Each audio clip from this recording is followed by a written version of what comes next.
On YouTube, and welcome back to my channel, JoJo Speaks. Thank you all so much for joining me for this being my review for the Real Housewives of Atlanta season 17 episode 12. Couple things I want y'all to do before we get started.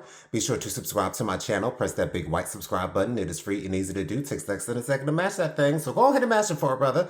Be sure to leave a thumbs up for this video. Let me know you're enjoying the content I'm putting out on my channel. Be sure to leave a comment. Let me know your thoughts on this episode, what you're thinking about the season thus far. Are you enjoying it? I haven't been enjoying it since episode 4, but let me know in the comments what your thoughts are. Also, be sure to press the notification bell so you're notified every time I post a new video. And last but certainly not least, be sure to share JoJo Speaks with all your family, friends, and loved ones. Let everybody know JoJo Speaks is out here in these YouTube streets. Y'all know how I do these reviews. I only talk about the things that really stuck out to me. So the first thing I wanted to address was K. Michelle visiting the doctor about her next steps. Seems like she's interested in doing another implant. She still wants to get her butt the way that she wants it to look. She has a lot of scarring. She also tells us that there's silicone in her body that will never leave her body, which I think is such a sad thing. And I think it's also a testament to those who are interested in getting illegal injections of silicone into their body, like just free-form silicone. Like that's never a good thing. Because we know, I've heard stories of people getting illegal injections of silicone. And when that's done, the silicone does not come back out. So, some people get desperate. It is what it is. But, her doctor was telling her, implants are not a good idea because that would just give you more scarring, things of that nature. But he gives her a solution. He says that there's now an option of her being able to use someone else's fat, it sounds like. I don't know how that is done. I don't know if people get fat sucked out of their bodies and then it's just put into a freezer or something like that. Like it's just put away for someone else to use. I don't know, but that was an option that her doctor gave her. So I was personally shocked by that. I've never heard of that option before. I've heard of people getting fat taken out of their midsection, out of their stomach, and then put in their behind for a BBL. I don't know. I don't know, but I hope that K. Michelle is able to figure out what she wants, but at the same time, just not at the expense of her life. I want K. Michelle to stick around. I really do. Next up, we have Angela. Angela and her daughter. They've got this whole situation going on with the fact that Angela's daughter is married to a woman. She did not initially tell Angela that she was married. Angela found out much, much, much, much longer after the marriage had already taken place. And Angela's other children do not know that their sister is married to a woman. And Angela's daughter is apprehensive in doing so. She never really expressed she did say, if she was married to a man, she would feel more comfortable with telling her siblings, but because it's a woman, she's not as comfortable. And I talked to my mother about this maybe 2 weeks ago. Why is it that Angela's daughter was apprehensive to tell Angela initially that she was married? And my mother was saying, maybe she thought that Angela had an issue with her being with a woman. And I was like, I don't think that Angela would have any issue with that. Angela does not seem like someone who is against the LGBTQIA plus community or homophobic in any way.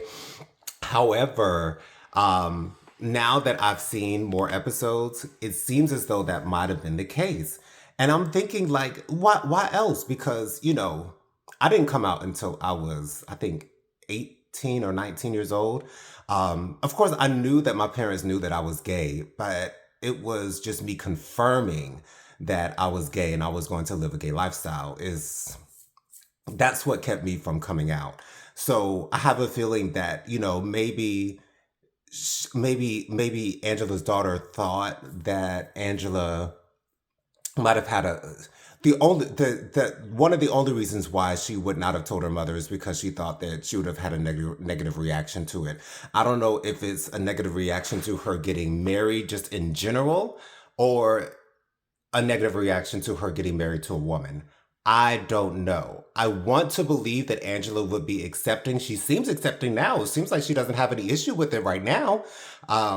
She hasn't expressed any issues with that. So it seems like Angela's good with it. It seems like she's really, really good with it. But Angela wants her other children to know that their sister is married to a woman. And with them being on TV, you need to tell them as soon as possible, ASAP, because they are going to find out. Those kids go to school. People watch the show all the time, and they're going to probably know that, oh, your sister is your mother is on Real Housewives of Atlanta. So that means your sister is married to a woman, right? Like that's obviously a big possibility of happening. It's obviously a big possibility of that happening, rather.